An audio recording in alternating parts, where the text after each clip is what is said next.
Isang magandang araw sa inyo lahat. Ito isang araw na naman at nakita nyo na naman ang pinakagwapong tao. Char.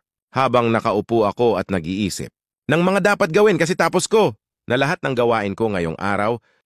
Sarap pa ng upo ko dyan, parang walang gagawin pa, browse pa. Tapos mamaya dito may biglang pumasok sa isip ko na dapat kong tapos ngayong araw.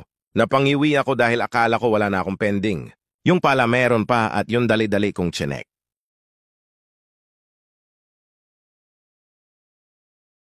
Yun na nga, meron nga akong pending. Tara, wag na nating patagalin pa. Ayusin na natin para matapos na to. Kasi ngayong araw to, grabe ito talaga sakit ng mga gwapo. Ang maging makakalimutin. Siguro kasama na ito sa buhay ng isang gwapo.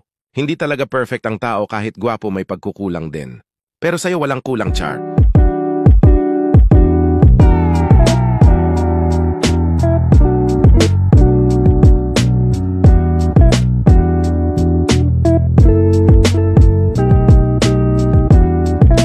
Tapos ko na siya ayosin.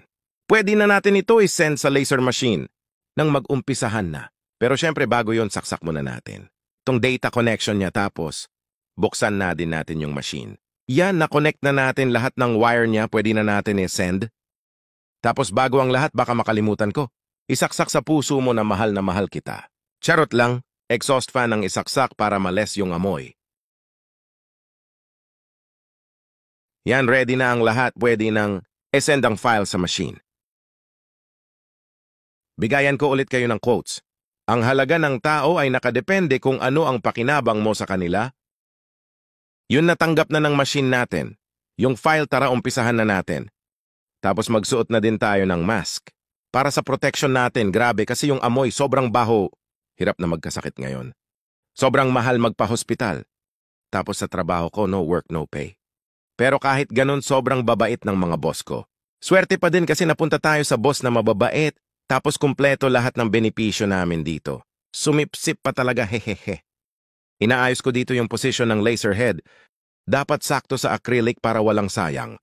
Medyo komplikado sa part na to kasi kung hindi masakto, may chance na doon sa mag-cut sa may cut na sayang lang.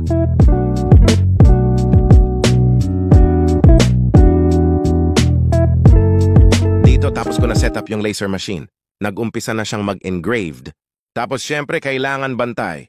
Baka kasi magkaroon ng error, at least nakabantay tayo. Tapos maya-maya ipapakita ko sa inyo kung paano nag-work yung machine.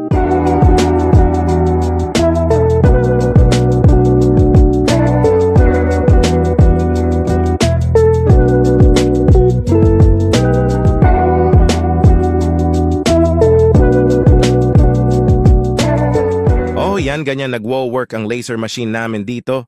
Yun lang, bye-bye.